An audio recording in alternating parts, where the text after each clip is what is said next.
जी अस्सलाम वालेकुम। कैफेट आज के लेक्चर का आगाज़ करते हैं। Lecture number 105। आज के लेक्चर में हम इंटरनल कंट्रोल की कुछ केस स्टडीज़ को प्रैक्टिस करेंगे। एक हमारा वॉल्यूम 2 की case study number 1 part B है, और फिर वॉल्यूम 1 में से 12A, 15A, 18A 1B cell system पे बेस कर रही है। फिर एक केस स्टडी परचेज सिस्टम की है, पेरोल की और इन्वेंट्री की। यानी हमने 4 सिस्टम अभी तक स्टडी किए हैं: sale system, purchase system, payroll, inventory. इन चारों की एक एक केस स्टडीज हम आज डिस्कस करेंगे। इसका मतलब अगर आज का आप ये 1 घंटा अटेंटिवली सुन लेते हैं तो आप इंशाल्लाह इंटरनल कंट्रोल के चारों सिस्टम की केस स्टडीज़ को अटेम्प्ट करने के, हैंडल करने के काबिल हो जाएंगे। वैसे अगर होम असाइनमेंट साथ साथ कर रहे हैं तो उम्मीद है अभी भी आपको एक रीजनेबल अंडरस्टैंडिंग होगी केस स्टडीज़ की और इनको कैसे अटेम्प्ट करना है। स्टार्ट करें जी डिस्कशन। तो सबसे पहले क्वेश्चन वॉल्यूम 2 का question 1 part B case study है। देख के पता चल रहा है केस स्टडी है। Requirement: identify the control weakness. Control के लफ्ज से हमें पता चला इंटरनल कंट्रोल का क्वेश्चन है, और कंट्रोल वीकनेस पूछ रहा है, टेस्ट ऑफ कंट्रोल नहीं पूछ रहा। Control weakness in sales and receivable process. तो पता चल गया सिस्टम भी कौन सा है, सेल्स का। रिसीवेबल भी चूंकि सेल से ही रिलेट करते हैं तो सेल सिस्टम भी कवर होते हैं। in sales and civil process of SPL along with their possible effects and give your recommendation to SPL। 3 चीजें पूछ रहा है: वीकनेस, इम्प्लीकेशन, रिकमेंड। इम्प्लीकेशन का मतलब क्या होता है कि अगर ये कंट्रोल वीकनेस ऐसे ही कंटिन्यू करती रही तो इसका कंपनी को, बिजनेस को नुकसान क्या हो सकता है। अच्छा, आप नोट कीजिए, उसने पार्ट 1, पार्ट 2, पार्ट 3 करके नहीं पूछी तीनों चीजें एक ही सेंटेंस में। टेबल बना, हाँ टेबल बना, क्योंकि उसे पता क्या ये आपने एक ही पेज पे करनी होगी। अगर वैसे पार्ट 1, पार्ट 2, पार्ट 3 कर भी लेता तो फिर भी आप इसको एक ही पेज पे बनाते, क्योंकि वीकनेस के साथ ही उसकी इम्प्लीकेशन और उसकी रिकमेंडेशन होना जरूरी है। ऐसे नहीं करना वीकनेसेस सारी इकट्ठी कर दी, रिकमेंडेशन सारी इकट्ठी कर दें और रिकमेंडेशन सारी इकट्ठी, ऐसे नहीं करना। 1 to 1, 1 to 1। हर वीकनेस के आगे उसके इम्प्लीकेशन, उसकी रिकमेंडेशन, अगली वीकनेस उसकी इम्प्लीकेशन, उसकी रिकमेंडेशन। चलिए, रिक्वायरमेंट पता चल गया। सेल सिस्टम, कितने स्टूडेंट्स ने सेल सिस्टम पढ़ा हुआ है? शाबाश। You are job in charge of audit of Samber limited SPL, engage in production and marketing of textile products. बताइए इसमें कोई प्रॉब्लम, कोई कंट्रोल इस नहीं है?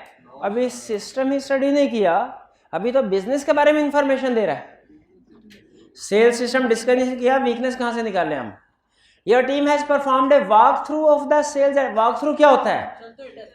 अंडरस्टैंडिंग। वॉक थ्रू का मतलब है सारे बिजनेस की अंडरस्टैंडिंग ऑब्टेन करना, स्टार्ट से लेके एंड तक। Walk through of the sales and civil process which is summarized as follow. कह रहे ये समरी है, आपने वॉक थ्रू किया सेल्स एंड सिविल। इस लाइन से कोई वीकनेस सामने आती है? अभी सेल्स सिस्टम बताया ही नहीं, वीकनेस कैसे निकाल लें? नहीं निकाल सकते वीकनेस। आगे चलते हैं। पहला, SPL has employed a sales representative who is responsible for finding new customers and taking orders from all customers। Sales representative है जिसकी जिम्मेदारी है न्यू कस्टमर्स को आइडेंटिफाई करना, उनसे ऑर्डर लेना। तो अच्छी बात है, सेल्स में ऐसे ही होता है कि कुछ ना कुछ रिप्रेजेंटेटिव को अपॉइंट किया जाता है ताकि न्यू कस्टमर्स को फाइंड करे, उनसे ऑर्डर लें। सेग्रीगेशन, यहाँ पे उस वक्त सेग्रीगेशन और ड्यूटीज आता जब कहता कि यही बंदा क्रेडिट लिमिट भी सेट कर रहा है, या ये डिस्काउंट या प्राइस भी सेट कर रहा है। उस सूरत में कंट्रोल वीकनेस होती, अभी नहीं है। तो कोई ना कोई बंदा तो करेगा ये काम। जो कस्टमर को फाइंड करेगा वही ऑर्डर लेगा ना, ठीक है। सेल एजेंडा बेसिकली वो कह रहा है सेल एजेंडा फाइंड किया है, इसमें कोई प्रॉब्लम तो नहीं है भाई, कन्विंस हो। आगे orders are recorded in a pre numbered order form duly signed by customers. ये तो अच्छी बात है, प्री नंबर्ड होना, साइन होना अच्छी बात है, इसीलिए इसको इग्नोर कर दें।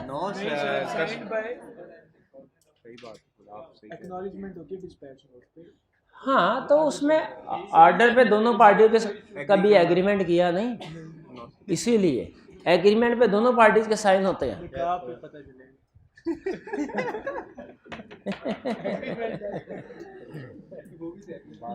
आगे चलते हैं। आफ्टर टेकिंग द, यहां तक कोई प्रॉब्लम नहीं है, गुड कंट्रोल की बात कर रहे हैं इसमें कि साइन कर रहे हैं, ठीक है, प्री नंबर्ड है, लेकिन हमने इसको, ये इतना अच्छा कंट्रोल था, हमने इग्नोर क्यों कर दिया? इतना अच्छा कंट्रोल क्यों इग्नोर कर दिया? वीकनेस है।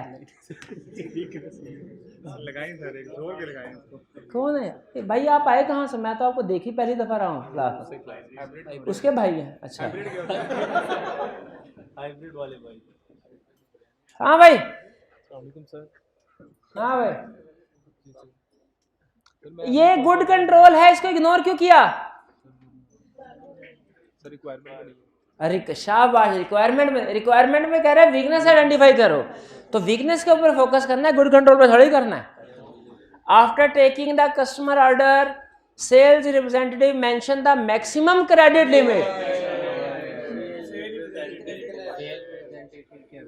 एंड, आगे सुन तो लें, हो सकता है वो, and credit time after verbally confirming them with the director operations on the order form. एक मिनट यहाँ पे जरा समझिए, वो क्रेडिट लिमिट, क्रेडिट पीरियड खुद डिसाइड नहीं कर रहा, वो डायरेक्टर ऑपरेशन डिसाइड कर रहा है, ये तो सिर्फ मेंशन कर रहा है उसके ऊपर। हाँ, प्रॉब्लम इसमें नहीं है कि, प्रॉब्लम ये नहीं है कि ये क्रेडिट लिमिट सेट कर रहा है, क्रेडिट है वर्बली कर रहा है। हमारे ऑडिट में जो चीजें हैं वो रिटन फॉर्म में होनी चाहिए, और रिटन भी कच्ची पेंसिल से क्या? ना ना ना ना ना ना, पक्की पेंसिल से, पेन से, पेन से, ब्लैक पेन से, ठीक है। आपको याद है एक क्वेश्चन यहाँ पे तो कह रहे ना वर्बल, तो आपने एक क्वेश्चन में उसने कहा था पेंसिल से कोई काम किया है, हमने कहा था ये भी वीकनेस है, याद है? कहाँ कहा था? इन्वेंट्री में, इन्वेंट्री में।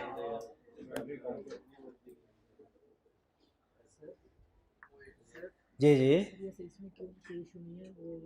इसमें इशू है? क्रेडिट लिमिट अगर वो खुद वो करे इसमें कोई इशू नहीं। क्रेडिट लिमिट सेल्स रिप्रेजेंटेटिव खुद नहीं कर रहा, डायरेक्टर ऑपरेशंस कर रहा है, उसे फोन पे बता रहा है, लेकिन वो वर्बल कह रहा है ना, वो कोई बताए वो कोई लिख दे, एविडेंस तो नहीं है ना, ठीक है। रिटन अप्रूवल होनी चाहिए।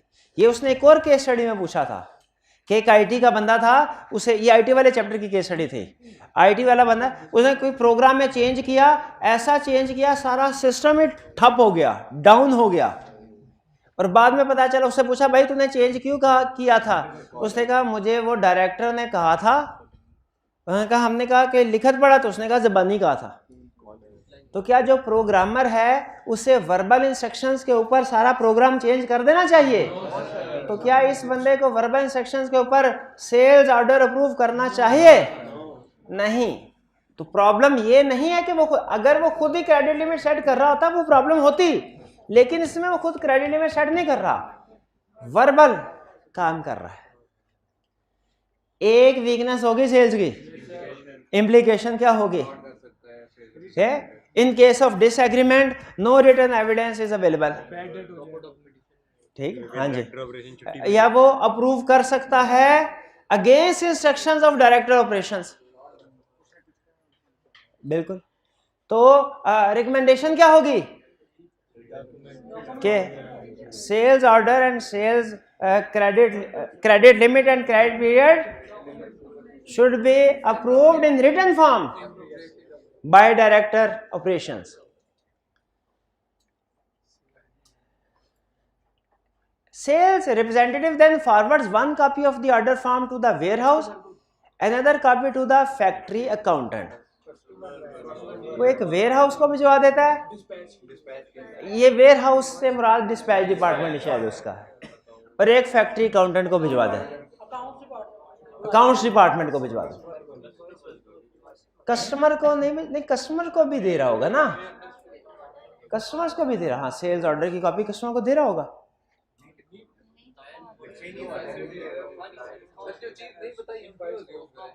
जो चीज नहीं बताई हम क्यों अज्यूम करें? हाँ एक दो चीजें अज्यूम करनी पड़ती हैं। आई कैप कहता है एक दो चीजें अज्यूम करो, जैसे जब आई कैप कहता है मैं इन्वेंट्री का स्टॉक काउंट का क्वेश्चन दूं ना और उसमें सिर्फ इतना बताऊं कि उसने क्वांटिटी को वेरीफाई किया है, तो आप ये अज्यूम करो कि कंडीशन वेरीफाई नहीं हुई। जब मैं कहूं ना कि चीजें रिसीव हो रही हैं परचेज सिस्टम में, तो आगे कुछ ना बताऊं, सिर्फ ये कहूं पर चीजें रिसीव होके परचेज ऑर्डर के साथ मैच हो रही हैं, तो आगे कुछ ना बताऊं, तो अज्यूम कर लो कि उनकी क्वांटिटी मैच हो रही है, क्वालिटी मैच नहीं हो रही। लेकिन ये छोटी मोटी चीजें अज्यूम करने की जरूरत नहीं है। तो इसमें हमारा एक ही वीकनेस आई सामने। आगे वर्बल वाली, warehouse supervisor dispatches the completed order form from the warehouse accompanied by manually prepared pre-numbered delivery note। Warehouse supervisor order complete करके डिस्पैच कर देता है। अच्छा मैनुअली प्रिपेयर करने में कोई प्रॉब्लम है? मैनुअली करें या आईटी सिस्टम से करें, बात एक ही है, एविडेंस दोनों में हमारे लिए एक्सेप्टेबल है। He keeps a copy of delivery note and sends another to factory accountant. वो एक कॉपी अपने पास रख लेता है और एक कॉपी फैक्ट्री अकाउंटेंट को भिजवा दे। कस्टमर की अच्छा इसको अपने जहन में रख ले, कस्टमर की एक्नॉलेजमेंट नहीं आ रही, शायद आगे चल के बता दे कि मैं अभी लिख दूं, अभी कस्टमर एक्नॉलेजमेंट की वीकनेस लिख दूं कि वेट कर लूं, हो सकता है आगे किसी लाइन में कह रहा हो कि एक्नॉलेज कर रहे हैं, वेट कर लेते हैं जी। डिस्पैच, हाँ एक और कंट्रोल था, डिस्पैच करने से पहले इंडिपेंडेंट पर्सन इसको रीचेक करे क्वांटिटी को कि वो सेल्स ऑर्डर के मुताबिक ही हो रही है कि नहीं, वो यहाँ पे नहीं हो रही। ठीक है, तो एक दूसरी वीकनेस हमारे सामने आ गई, डिस्पैच करने से पहले रीचेकिंग नहीं हो रही, और एक एक्नॉलेजमेंट की बात हमने होल्ड कर ली। 4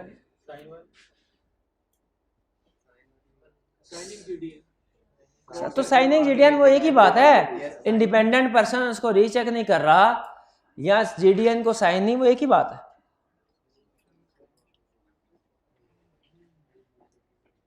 factory accountant manually prepares A pre numbered invoice using the details mentioned on the order form. खाली ऑर्डर से कर रहा है, जीडीएन से नहीं कर रहा। ऑर्डर से तो उसे क्वांटिटी उठानी चाहिए, प्राइस कहां से उठानी चाहिए, सॉरी ऑर्डर से उसे प्राइस उठानी चाहिए, क्वांटिटी उसे जीडीएन से उठानी चाहिए। क्वांटिटी ऑर्डर फॉर्म से इंस्टॉलमेंट में अगर आप सेल कर रहे हैं तो फर्क आ जाएगा।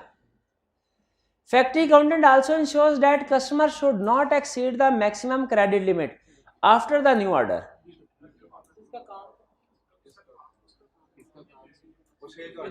जब जिस जगह पे ये पर मुझे बताइए ये क्रेडिट लिमिट चेक हो रही है, ये इनवॉइस प्रिपेयर करते हुए चेक होनी चाहिए कि सेल्स ऑर्डर एक्सेप्ट करते हुए? ये टेस्ट सेल्स ऑर्डर के वक्त में होना चाहिए एक्सेप्ट करते हुए। इनवॉइस प्रिपेयर करते हुए कह रहा गलत है। उसे क्रेडिट लिमिट कब चेक करनी चाहिए? At time of accepting sales order, बाद में नहीं। ये वीकनेस है जी, रिकमेंडेशन भी बता दी।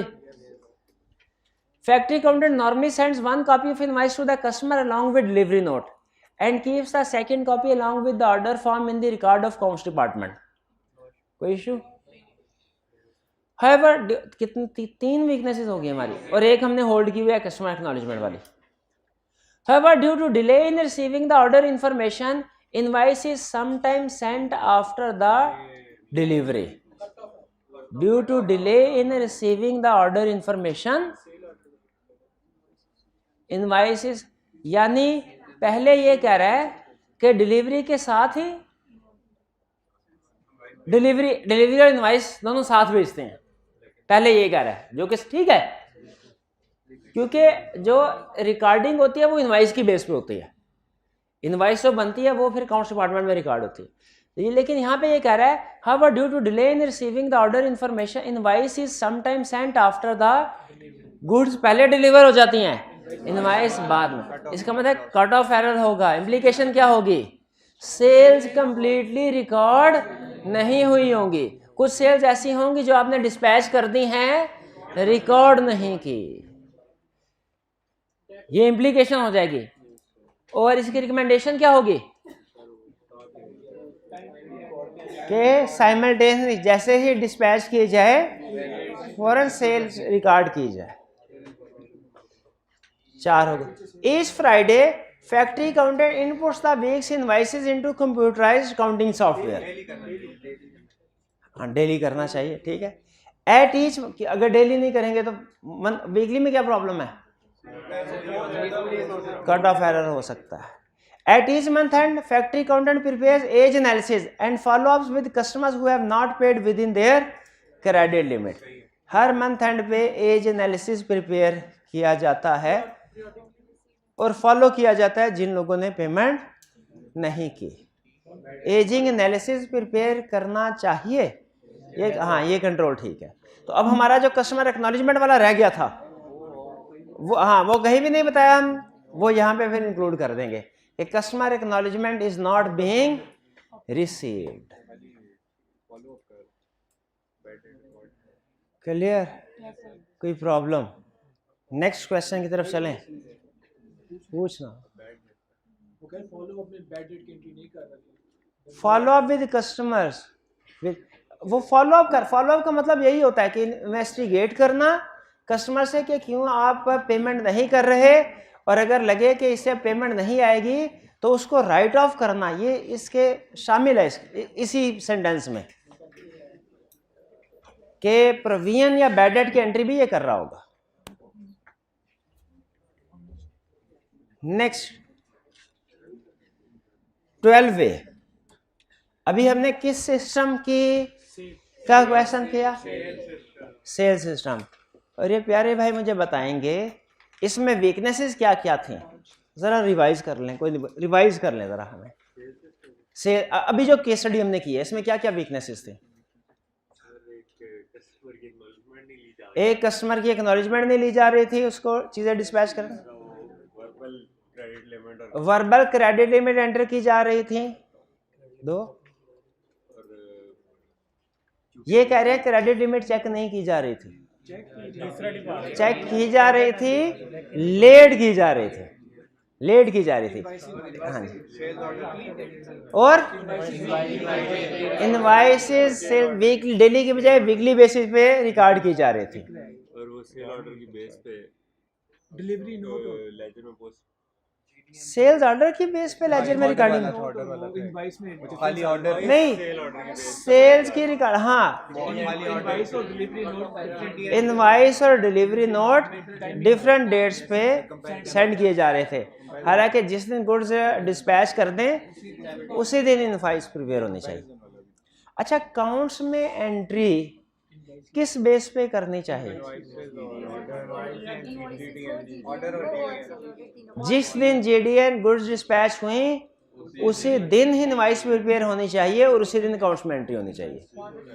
असल में जीडीएन जिस दिन जीडीएन हुई उसी दिन सेल रिकॉर्ड होनी चाहिए. जिस दिन के, क्योंकि आपने पढ़ा होगा अकाउंटिंग में, हाँ, sales is recorded at time of dispatch of goods. Next question.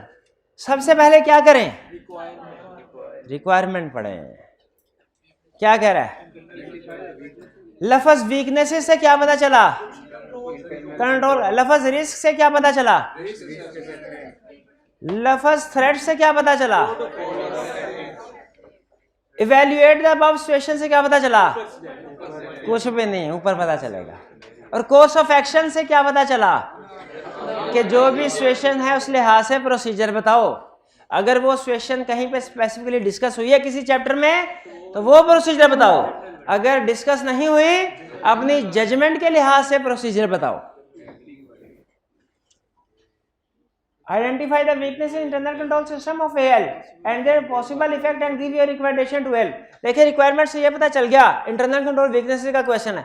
System कौन सा है? सेल्स है, परचेज है, इन्वेंट्री है, कैश एंड बैंक है, फिक्स एसेट, पेरोल। कैसे पता चलेगा?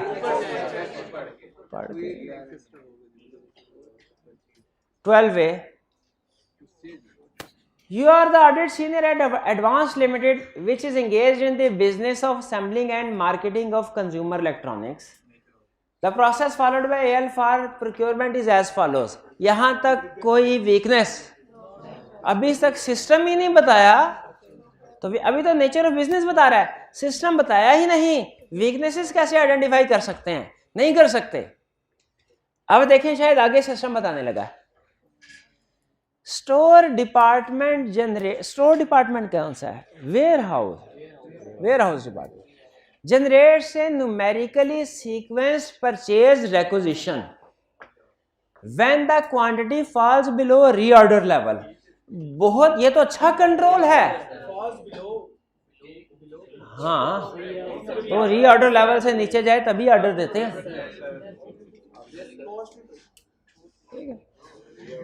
तो ये अच्छा कंट्रोल है, इसीलिए इसको क्या करें? इग्नोर। क्यों इग्नोर? रिक्वायरमेंट कह रही है वीकनेसेस बतानी है। Purchase requisition shows the name of goods and quantity required and is signed by the store officer. Store officer ही साइन करेगा। The approved purchase requisition is forwarded to the purchase department for procurement. ये भी ठीक है। क्या ऐसा possible है कि किसी पॉइंट में कोई भी वीकनेस ना हो सकता है, लेकिन फिर इसका मतलब है हिसाब बराबर करने के लिए आगे किसी पॉइंट में शायद दो भी हो। Purchase department has a list of supplier which was prepared in 2005 2015। क्यों? हो सकता है आज 2016 हो। वही ना सर, साल तो पता चले पहले। साल तो हाँ, तो उससे रिक्वायरमेंट में साल भी, लेकिन नहीं भी है तो इसका मतलब है करंट ईयर एज्यूम कर लें। ये समय 2018 का क्वेश्चन था, 3 साल पहले, आउटडेटेड लिस्ट है। इसे क्या करना चाहिए? पहली वीकनेस सामने आ गई। आगे bye including all the suppliers. हाँ, इम्प्लीकेशन इसकी ये है कि subsequently good supplier who may supply goods at lower rates, ठीक है, मे स्टार्ट बिजनेस, ठीक है, वो हो सकता है हमारी सप्लाई लिस्ट में ना आ सके। इंक्लूडिंग ऑल द, अच्छा ये करेगा, by including all the suppliers who had supplied goods to L during the previous 5 years। कह रहे पिछले 5 सालों में जिसने भी माल सप्लाई किया है सबको अप्रूव्ड सप्लायर की लिस्ट में डाल दो।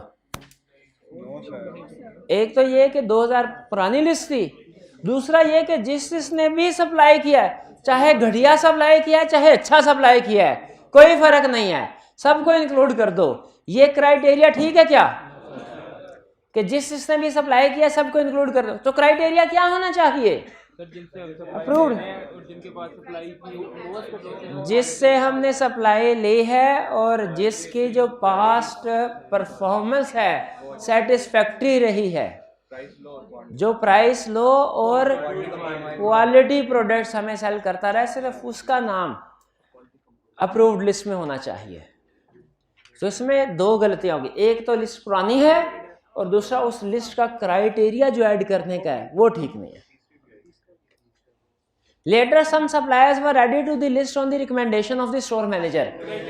ये भी सेम क्राइटेरिया से रिलेट करता है कि स्टोर मैनेजर की रिकमेंडेशन पे, उसके कहने पे ऐड थोड़ी हो सकता है अपने भाई की कंपनी को ऐड करवा दे। ये तो मार्केट में रिसर्च करके, इन्वेस्टिगेशन करके जो हमारे क्राइटेरिया पे पूरा उतरे उनको ऐड करना चाहिए, किसी की सिफारिश पे या कहने पे थोड़ी ऐड कर देना चाहिए। तो फर्स्ट में कोई प्रॉब्लम नहीं, सेकंड में 2, एक है लिस्ट पुरानी है प्रूव्ड लिस्ट, दूसरा है जो प्रूव्ड लिस्ट में सप्लायर्स को ऐड किया वो सही क्राइटेरिया नहीं है। अच्छा उसने 2 एग्जांपल दिए लेकिन दोनों एक ही पॉइंट से रिलेट करते हैं ना कि क्राइटेरिया ऑफ एडिंग सप्लायर्स ठीक नहीं है। एक में कह रहा है कि जिसने भी पिछले 5 सालों में सप्लाई किया सबको ऐड कर दो, और दूसरे में कह रहा है कि स्टोर मैनेजर की रिकमेंडेशन जो जिस चीज को स्टोर मैनेजर कहे उस सप्लायर को ऐड कर दो। दोनों ही बातें गलत हैं। क्राइटेरिया दोनों क्राइटेरिया गलत है। गलत है सर, गलत क्या गलत है सर, दोनों बातें गलत है। कौन सी बातें सर एक वो क्राइटेरिया वाली कि वो सीनियर मैनेजर की रिकमेंडेशन से सीनियर मैनेजर की रिकमेंडेशन ऐड करा, शाबाश। पिछले 5 साल में जिसने भी सप्लाई किया है सबको ऐड, इसमें कोई प्रॉब्लम, कोई इख्तलाफ? आगे चले नहीं, एंड पे एकदम ना कहिएगा सर कुछ समझ नहीं आया, अभी समझ नहीं आया तो साथ साथ क्लियर करते जाए। When a purchase requisition is received, 5 most experienced suppliers are contacted. ये ऐसे होना चाहिए, मोस्ट सप्लायर के सारे अप्रूव्ड सप्लायर से कोटेशन लेनी चाहिए, सारे अप्रूव्ड सप्लायर। और नॉर्मली प्रैक्टिस ये होती है अखबार में इश्तिहार दिया जाता है, टेंडर चलाया जाता है कि सारे अप्रूव्ड सप्लायर्स मुतवज्जे हों, हमें ये सामान चाहिए। तो 5 मोस्ट सप्लायर्स को कांटेक्ट कर रहे हैं, रिमेनिंग सप्लायर्स को कांटेक्ट नहीं कर रहे, ये वीकनेस है। पॉसिबल है कि कोई सप्लायर आपको इनसे भी लो रेट पे सप्लाई करने को तैयार हो, गुड क्वालिटी की चीज सप्लाई, लेकिन वो अपॉर्चुनिटी आपने वेस्ट कर दी। कैसे वेस्ट कर दी? सिर्फ 5 मोस्ट एक्सपीरियंस को कांटेक्ट करके। तो उसमें कितनी होगी वीकनेस अभी तक? 3 होगी। Purchase and purchase order is issued to the most experienced supplier provided he agrees to supply the goods on the same price which was paid by AL on the latest purchase। और most experience supplier को purchase order issue किया जाता है अगर वो उसी rate पे supply करने को तैयार हो जाए जिस पे लास्ट परचेज हुई है। क्या पता प्राइस कम हो गई हो, सिलेक्शन क्राइटेरिया गलत है। ठीक है, जब आपने सप्लायर्स को कांटेक्ट किया तो उनकी कोटेशन लेके जो मिनिमम कोटेशन हो उस पे परचेज ऑर्डर इशू करना चाहिए। वो किस पे परचेज ऑर्डर इशू कर रहे हैं? सेम प्राइस पे। तो फायदा किधर हुआ? वो लोअर रेट कोटेशंस कॉल होनी चाहिए। ये हमने पढ़ा परचेज सिस्टम में कहीं पे कि कोटेशंस कॉल हो, कोटेशंस नहीं कॉल हो रही नहीं। तो यहां तक हमारा एक ये कि उसने कोटेशंस, ये एक वीकनेस बनती है कि 2? के सप्लायर को सेलेक्ट करने से पहले कोटेशंस कॉल नहीं की जा रही। Purchase order are issued without obtaining quotation from suppliers.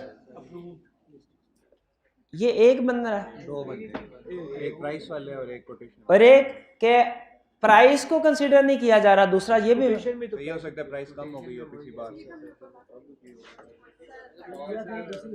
नहीं, इस पैराग्राफ में मैं ये पूछ रहा हूँ, उसने हमें ये बताया एक कि आप सारे सप्लायर से कोटेशन नहीं ले रहे, और दूसरा मिनिमम प्राइस पे ऑर्डर एक्सेप्ट नहीं कर रहे, लास्ट प्राइस पे ऑर्डर एक्सेप्ट कर, लास्ट प्राइस पे। तो ये मुझे मिलते जुलते नजर आ रहे हैं।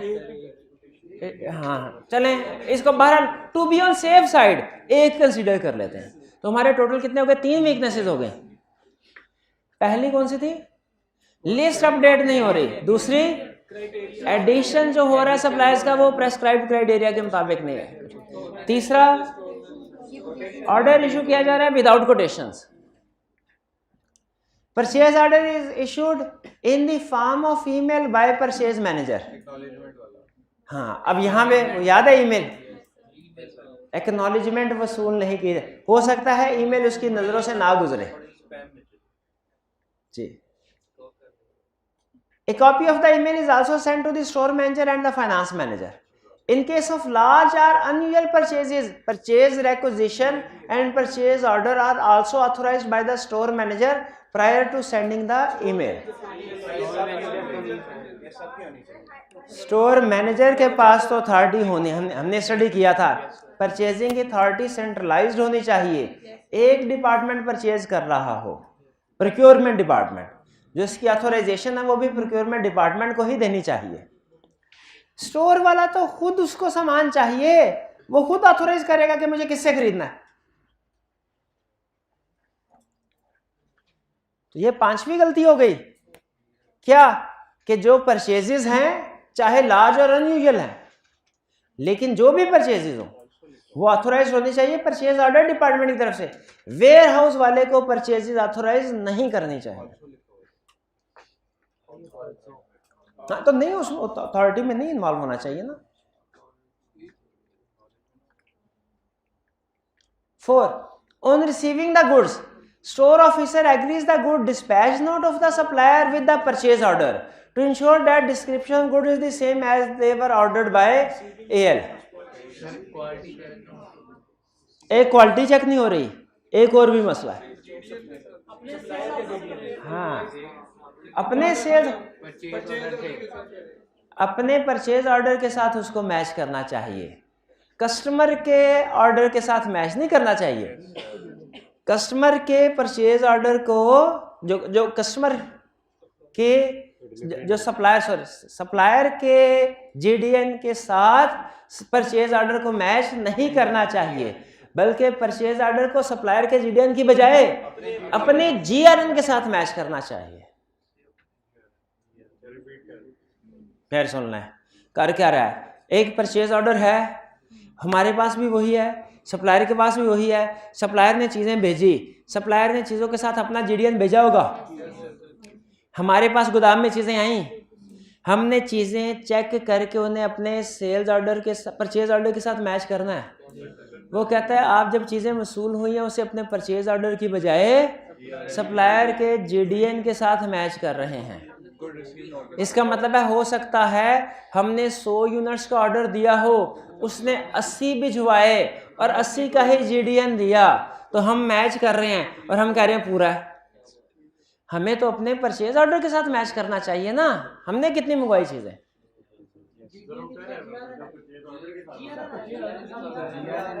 एक मिनट है, store officer agrees the good dispatch note of supplier with the purchase order. तो यही तो मैं कह रहा हूं। हाँ, यहाँ एक मिनट है, परचेज ऑर्डर हमारा है, चीजें जब आई हमने ये चेक करना है हमारे परचेज ऑर्डर के मुताबिक चीजें आई कि नहीं आई, तो परचेज ऑर्डर को किसके साथ मैच करना, जीडीएन हो ना, कौन जीडीएन उसका है, सप्लायर का है।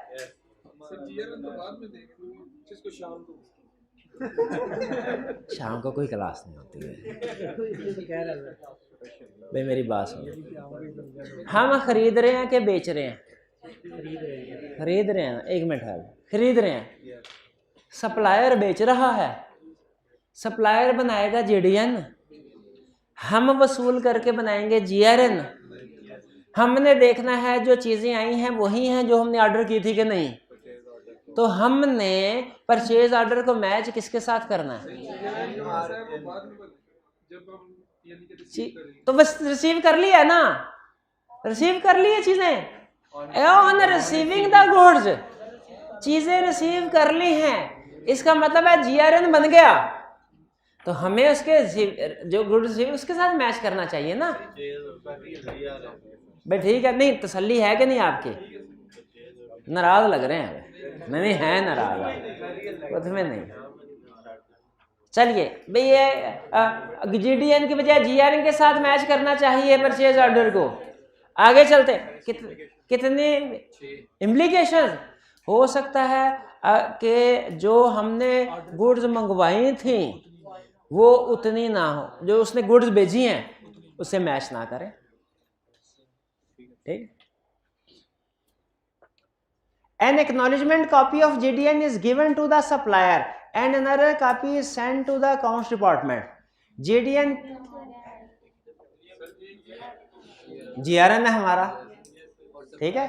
तो इस पे GRN, वो बेसिकली GDN पे ही साइन कर रहा है, अपना GRN नहीं बना रहा।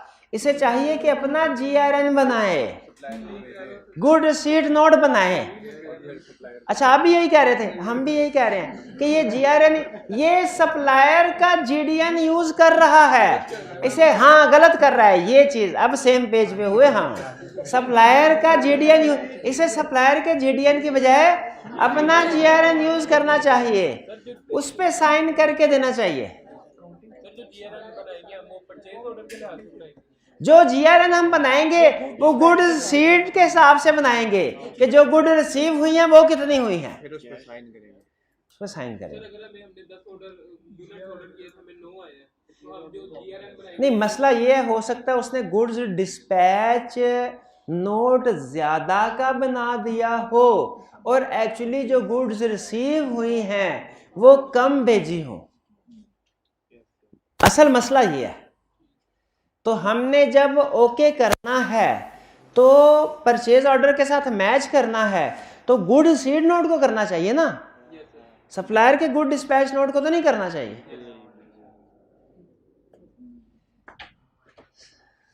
स्टोर, ये एक ही वीकनेस है कि इसमें अपने GRN के बजाय सप्लायर के GDN को यूज किया जा रहा है। 5. Store department prepare sequentially numbered good receipt note which is signed by the store officer after counting the goods received. Good received करने के बाद स्टोर डिपार्टमेंट प्रिपेयर कर रहा है। अब ये देखिए गुड रिसीव्ड नोट बन रहा है लेकिन बाद में चेकिंग वो सारी अपनी पहले कर रहा है। Entry in the store laser is made on the basis of GRN।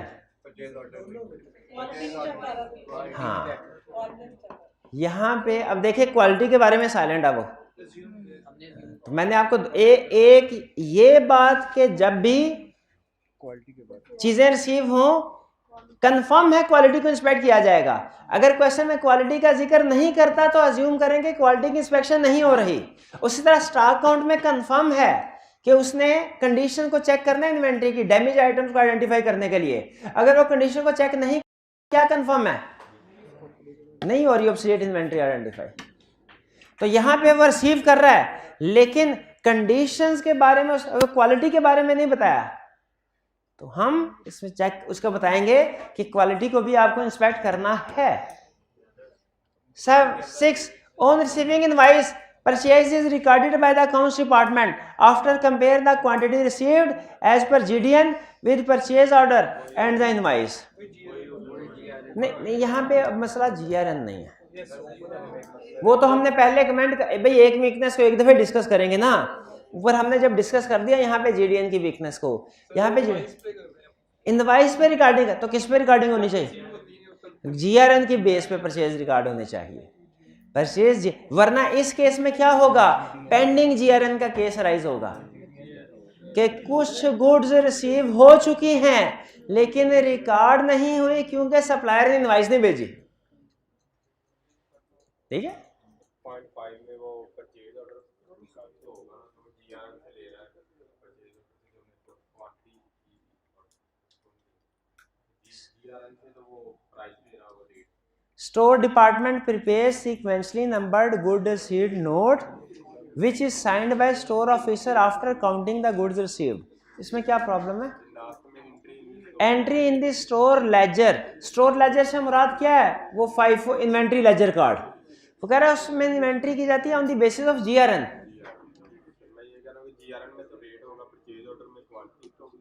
नहीं, GRN में क्वांटिटी होगी, गुड रिसीट नोट में क्वांटिटी होती है, क्वांटिटी ये ठीक कर रहा है जी। क्लियर, इसमें अब बताइए जरा क्विक सी समरी हमें बता दीजिए, इसमें कौन कौन सी वीकनेसेस हमने डिस्कस की हैं। इसमें ये सिस्टम कौन सा था, परचेज सिस्टम, और इसमें कौन कौन सी वीकनेसेस थी, पहला, सप्लाई की लिस्ट आउटडेटेड थी, क्राइटेरिया सप्लायर्स का ऐड करने वाला ठीक नहीं था, कोटेशंस कॉल नहीं की जा रही थी, लो रेट्स पे, एक्नॉलेजमेंट लास्ट प्राइस की बेस पे कर रहे परचेज डिपार्टमेंट की तरफ से ऑथोराइज, लार्ज और अनयूजुअल आइटम जो है वो स्टोर मैनेजर ऑथोराइज कर रहा था, ईमेल के जरिए से कंफर्म जीआरएन के साथ कंपेयर नहीं कर रहा था, जीआरएन प्रिपेयर नहीं कर रहा था और परचेज ऑर्डर को उसके साथ कंपेयर नहीं कर रहा था, इनवॉइसेस शिपमेंट की क्वालिटी इंस्पेक्ट नहीं हो रही थी, और परचेज इनवाइस से देख के जीआरएन बन रही थी, जीआरएन परचेज इनवाइस से बन रही थी, जो एंट्री है वो जीडीएन की बेस पे हो रही थी, हालांकि उसे इन्वेंट्री इनवाइस की बेस पे, हालांकि उसे जीआरएन की बेस पे होना चाहिए। क्लियर? कोई प्रॉब्लम इसमें? चलिए, अब हो गए हमारे सेल्स सिस्टम, परचेज सिस्टम। अब चलते हैं आगे। ये कौन सा सिस्टम आया? Inspect of payroll system of T company, identify and explain 5 deficiencies, recommend a control to address each of these deficiencies, control recommendation भी देनी, describe a test of control we and company should perform to assess if each of these controls is operating, कह रहा है assume कीजिए कि ये controls effectively operate कर रहे हैं, यानी आपकी रिकमेंडेशन अगर अप्लाई कर दी जाती है तो इसका टेस्ट ऑफ कंट्रोल बताएं। टेस्ट ऑफ कंट्रोल अभी मैंने आपको नहीं सिखाया, अभी सिर्फ आपको कंट्रोल एक्टिविटीज और वीकनेसेस आइडेंटिफाई करना सिखाई है। टेस्ट ऑफ कंट्रोल इंशाल्लाह कल के लेक्चर में, मॉर्निंग के लेक्चर में आपको सिखाऊंगा। अभी रिक्वायरमेंट 3rd को रहने दे, सिर्फ वीकनेसेस रिकमेंडेशंस को आइडेंटिफाई करना। और ये सिस्टम कौन सा पता चल रहा है? Payroll system. चलिए, ये तो आज ही पढ़ा है हमने। चलिए अब देखते हैं कि हमने सही पढ़ा कि नहीं आज। T company operates a chain of hotels across the country, T employs in excess of 250 permanent employees and its year end is 31 August 2014। You are the audit supervisor of V and company and are currently reviewing the documentation of T's payroll system detailed below in preparation for the interim audit। बताइए यहाँ तक क्या weakness है? अभी तक system ही नहीं बताया तो वीकनेस कैसे आइडेंटिफाई करें? अभी तो वो उसके बिजनेस के नेचर के बारे में इंफॉर्मेशन दे रहा है। T's payroll system, permanent employees work a standard number of hours per week as specified in their employment contract। कोई प्रॉब्लम? आगे चलो। However, when the hotels are busy, ये कोई होटल है, होटल मेंटेन कर, staff can be requested by management to work additional shift as overtime। Overtime request कर सकते हैं स्टाफ से कि भाई बिजी है, मसरूफियत है। This can either be paid on a monthly basis or taken as days off। नहीं तो ठीक है ना, यहाँ तो छुट्टियां ले लें, ओवर टाइम लगाए, यहाँ तो बदले में पैसे ले लें, छुट्टियां ले लें, इस पूरे पॉलिसी है उनकी। कोई प्रॉब्लम तो नहीं इस पॉलिसी में? आगे चलता है जी।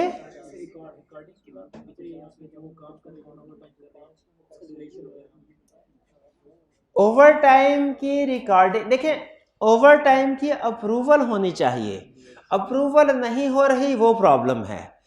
जो आवर्स वर्क्ड है उनकी रिकॉर्डिंग होनी चाहिए, अगर आवर्स वर्क्ड को रिकॉर्ड नहीं किया जा रहा वो भी प्रॉब्लम है। लेकिन अभी तक उसने कोई जिक्र नहीं किया कि आवर्स वर्क्ड रिकॉर्ड हो रहे हैं कि नहीं, ओवर टाइम के बारे में अप्रूवल हो रही, अभी जिक्र नहीं किया। आपकी बात ठीक है, कंसेप्ट ठीक है, आवर्स वर्क्ड की रिकॉर्डिंग होनी चाहिए और जो ओवर टाइम या बोनस पे किए जाएं उनकी अप्रूवल होनी चाहिए। एग्री करता हूं, लेकिन अभी तक उसने जिक्र नहीं किया, इसलिए मैंने वीकनेसेस के तौर पर आइडेंटिफाई नहीं किया। Employees record and any overtime work and days taken off on weekly overtime sheet which are send to the payroll department. Employee record करते हैं ओवर टाइम वर्क। अच्छा एक मिनट ठहरिए, दो पॉसिबिलिटीज आपके सामने रख रहा हूं। पहली पॉसिबिलिटी सुपरवाइजर ही ओवर टाइम रिकॉर्ड करे और साइन करे। दूसरी पॉसिबिलिटी एम्प्लॉय ओवर टाइम को रिकॉर्ड करे और सुपरवाइजर उसको साइन करे। इन दोनों में फर्क है कोई? दोनों ठीक है, दोनों ठीक सेम। जब वो साइन कर रहा है सुपरवाइजर तो उसका मतलब चेक करके कर रहा है कि ऑथराइज है कि नहीं। हाँ अगर ऐसे होता कि एम्प्लॉय फिल कर रहा है, उसकी अप्रूवल कोई नहीं हो रही, अप्रूवल के बगैर अकाउंट्स डिपार्टमेंट जा रहा है, वो वीकनेस होती। तो यहां पे कोई वीकनेस, फिर पढ़ ले, employee record any overtime work and days taken off on weekly overtime sheet which are sent to the payroll department. अच्छा अब यहां पे अभी अप्रूवल का नहीं उसने बताया, आगे चल के देखते हैं कि अप्रूवल की हो रही है कि नहीं हो रही, होनी चाहिए। The standard hours per employee are automatically set up in the system and the overtime sheets are entered by clerks into the payroll package, which automatically calculates the gross and net pay along with relevant deduction. तो अभी तक के discussion में overtime की approval नहीं हो रही, तो ये वीकनेस होगी, अप्रूवल नहीं ना हो रही। These calculations are not checked at all. कोई भी पेरोल की कैलकुलेशन हो इंडिपेंडेंट पर्सन को रीचेक करनी चाहिए। जैसे सेल इनवॉइस प्रिपेयर हो जाए इंडिपेंडेंट पर्सन को रीचेक करनी चाहिए। जैसे गुड डिस्पैच नोट एक इंडिपेंडेंट पर्सन को डिपार्टमेंट रीचेक करनी चाहिए, उसी तरह पेरोल की कैलकुलेशन भी किसी इंडिपेंडेंट पर्सन को रीचेक करनी चाहिए, जो कि यहाँ पे नहीं हो रही। तो दूसरी वीकनेस, पहली वीकनेस क्या थी? ओवर टाइम की अप्रूवल नहीं हो रही। दूसरी वीकनेस क्या है? कि पेरोल की कैलकुलेशंस चेक नहीं हो रही। किसी इंडिपेंडेंट पर्सन को वो अगर कोई ओवरस्टेट कर दे, अपनी ही सैलरी को डबल कर दे, तो कोई इंडिपेंडेंट पर्सन चेक करने वाला तो होना चाहिए। दो गलतियां। Wages are increased by the rate of inflation each year and the clerks are responsible for updating the standing data in the payroll system. Standing data से मुराद होता है वो डाटा जो कि हाईएस्ट नेचर का हो, मोस्ट इंपोर्टेंट डाटा हो किसी भी सिस्टम में। ऐसा डाटा जो डे टू डे बेसिस पे चेंज नहीं होता, इसे स्टैंडिंग या मास्टर डाटा कहा जाता है। स्टैंडिंग या मास्टर डाटा कहा जाता है। जैसे सेल्स सिस्टम में क्रेडिट लिमिट या प्राइस ऑफ गुड्स, ये ऐसा डाटा है जो डे टू डे बेसिस पे चेंज नहीं होता। तो यहां पे जो उनका आर्ली रेट है, भाई वर्कर्स का आर्ली रेट, क्या जो पेरोल प्रोसेस कर रहा है इसके पास वर्कर्स के आर्ली रेट को चेंज करने की अथॉरिटी होनी चाहिए? नहीं होनी चाहिए। और अगर ये आर्ली रेट मैन्युअली एंटर कर रहा है, इंडिपेंडेंट पर्सन उसको रीचेक करे।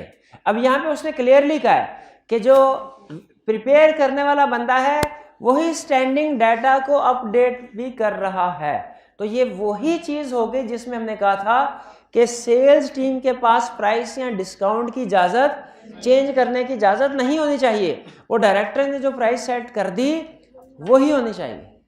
और यहाँ पे क्या कह रहा है कि क्लर्क उस पेरोल फाइल का standing data, master data change कर रहा है।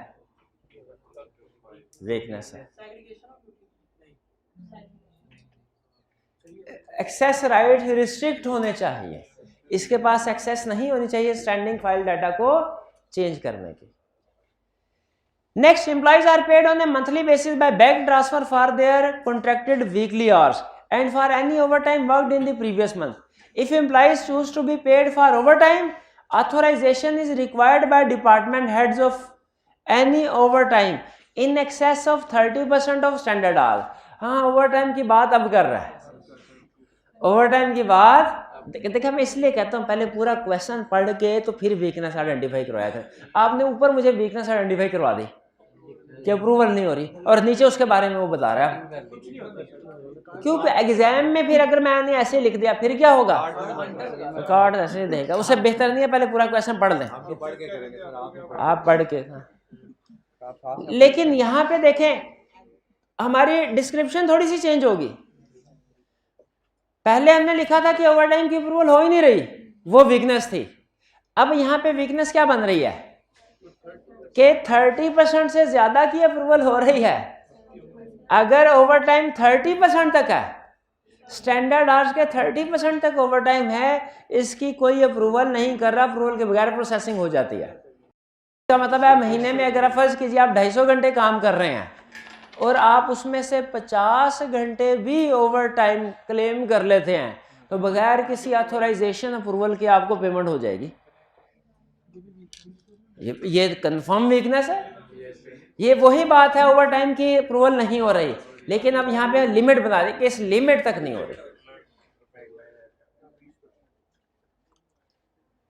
If employees choose instead to take days off, the payroll clerk should check back to the overtime worked report. However, this report is not always checked. कि अगर वो कहते हैं कि जी हमें पेमेंट नहीं छुट्टियां चाहिए, तो छुट्टियां भी जो उनको लाओ करनी चाहिए, जितना ओवरटाइम लगाया उस लिहाज से लाओ करनी चाहिए। वो कह रहे हैं जितनी क्लेम की होती है ना, कभी कभार वो मैच करता है कि ओवरटाइम कितना लगाया उस लिहाज से छुट्टियां मैच करके चेक करके अप्रूव करता है, और कभी चेक किए बगैर ही छुट्टियां दे देता है। ओवरटाइम लगाया हो 24 घंटे, छुट्टियां कितनी होनी चाहिए, 3 छुट्टियां होनी चाहिए, और अगर कोई एम्प्लॉय 6 छुट्टियां क्लेम कर ले, वो चेक ही नहीं कर रहा। इस पैराग्राफ में 2 वीकनेसेस सामने आई हमारे। कौन सी? एक 30% तक ओवरटाइम पे होता है तो उसकी अप्रूवल नहीं होती, और दूसरा ओवरटाइम के साथ कैलकुलेशन को हमेशा चेक नहीं किया जाता। Last, overtime work report which details any overtime recorded by employee is run by the payroll department weekly. An email to department head for authorization. The payroll department asks departmental heads to only report if there are any errors recorded. Payroll department सारे department को email send करता है और कहता है कि जी अगर गलती है तो फिर रिपोर्ट करो, वरना रिपोर्ट ना करो। यानी ये नेगेटिव कंफर्मेशन। तो बताइए क्या नेगेटिव कंफर्मेशन रिलायबल होती है भला? नहीं। इसका मतलब ये हुआ हो सकता है ईमेल उस तक पहुंचे ही ना, हो सकता है डिफरेंस हो, लेकिन वो रिपोर्ट करे और हमें इस पेरोल वाले को ना पहुंचे। और जब ईमेल नहीं पहुंची किसी पार्टी को, वो समझ रही होगी कि सारी कैलकुलेशन ठीक है। तो ये तीसरी गलती। क्लियर? तो ये था हमारा पेरोल सिस्टम। अब जरा बताइए पेरोल सिस्टम में क्या क्या एरर्स थे? सबसे पहले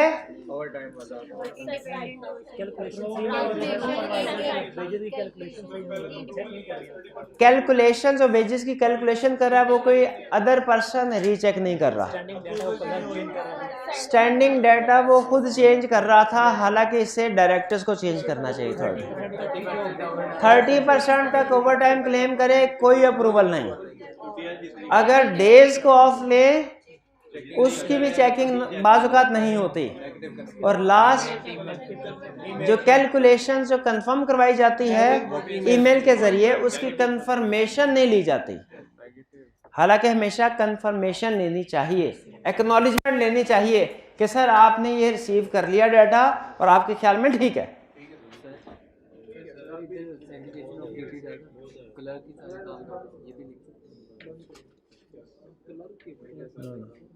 चलिए 18A, छोटा सा क्वेश्चन है मजे का। अच्छा ये चुटकियों में हो जाए, 5 मिनट। कह रहा है list the weakness in the control system of counting inventory at depot 9। Weakness, weakness से क्या पता चला? General control weakness. सिस्टम कौन सा है? कह रहा है for each weakness explain why it is a weakness and state how that weakness can be overcome. शाबाश। कह रहा है on the day of the inventory count, जिस दिन इन्वेंट्री काउंट होना था उस दिन क्या क्या हो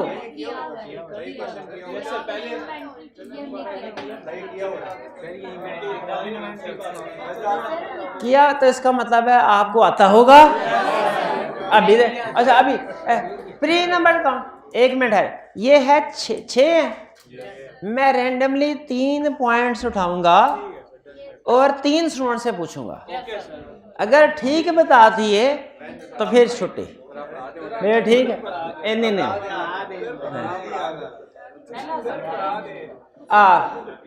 मिडल वाली स्टूडेंट। सेकंड में बताइए कोई प्रॉब्लम है। All count staff were drawn from the inventory warehouse and were counting in teams of 2.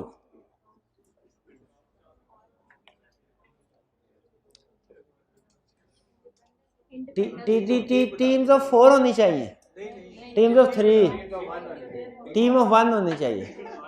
ये हाल है।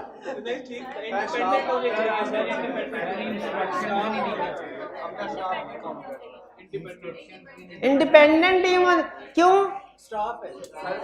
इन्वेंट्री वेयर हाउस वाले ही स्टॉक काउंट करेंगे, चोर से पूछेंगे स्टॉक पूरा है तो रिकवर कर लेगा।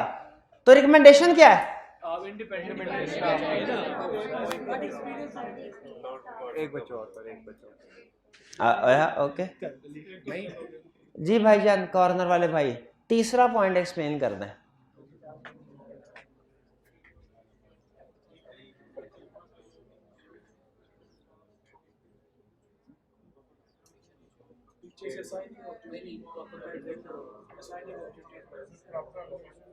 प्रॉपर एलोकेशन नहीं हुई कि किस टीम ने कौन सा इंस्ट्रक्शन नहीं देगी, एरिया वेरीफाई कर, और वो जबानी याद करने के लिए उन्हें कहा गया है, रिटर्न नहीं है। शाबाश, ठीक है, दो हो गए, लेकिन एक ने सही जवाब दिया, एक ने गलत दिया। 3 जवाब सही चाहिए मुझे। मेरे कहने का मतलब यही था, 3 सवाल पूछेंगे तो मतलब तीनों ने सही जवाब देना है तो छुट्टी होगी ना। ऐसा थोड़ी है 3 सवाल पूछो तीनों गलत है और मैं कहूँ छुट्टी कर ले। हाँ वाह भाई, गलत जवाब देने पे भी छुट्टी मिलती है।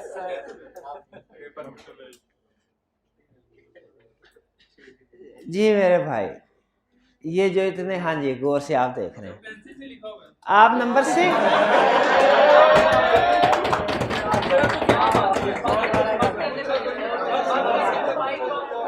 मैंने पूछा ही 6 है, खुदा का हो। At the end of all count sheets were collected and the numeric sequence of the sheets checked. The sheets were not signed. क्यों साइन नहीं होंगी तो क्या मसला है? अकाउंटेबिलिटी डिटरमिन करना मुश्किल हो जाएगा। हमने वर्किंग पेपर का एक ऑब्जेक्टिव ये भी पढ़ा था ना, क्या कि सर वो जो पेपर हो वो ड्यूली साइंड हो, अकाउंटेबिलिटी डिटरमिन होते हैं। नहीं एक मिनट है, ये मेरा सैंपल सही सेलेक्ट नहीं, अब मैं सैंपल करता हूँ सही सेलेक्ट।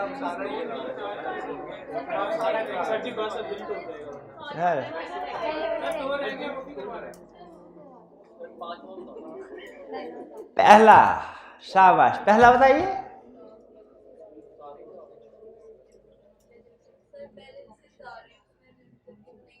बैलेंसेस आ रहे हैं जबकि नहीं होने, वो बगैर वेरिफिकेशन के खुद कर लेगा, बिल्कुल ठीक है। चलिए ठीक है। अच्छा, आज हमने चारों सिस्टम जो है उनका एक एक क्वेश्चन, 5वां कराया गया, ये 5वां ये भाई बताएगा। फ्री नंबर क्या नहीं है, नॉट लगे, हाँ सब ठीक है, प्री नंबर नहीं है, पहले से प्री नंबर होना चाहिए। ठीक है, चलिए। तो हमने आज चारों सिस्टम का, सेल सिस्टम का भी क्वेश्चन किया, परचेज सिस्टम का भी, पेरोल का भी और एक इन्वेंट्री का भी। अब आप इसका मतलब है होम असाइनमेंट बड़ी आसानी से कर सकेंगे।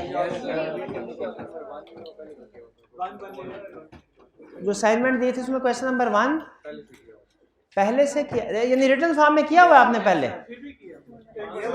सिर्फ की पॉइंट्स लिख दीजिएगा, उस सूरत में सिर्फ की पॉइंट्स लिख दिया, ठीक। चलिए, अच्छा वैसे कितने स्टूडेंट हैं जो रेगुलरली कर रहे हैं?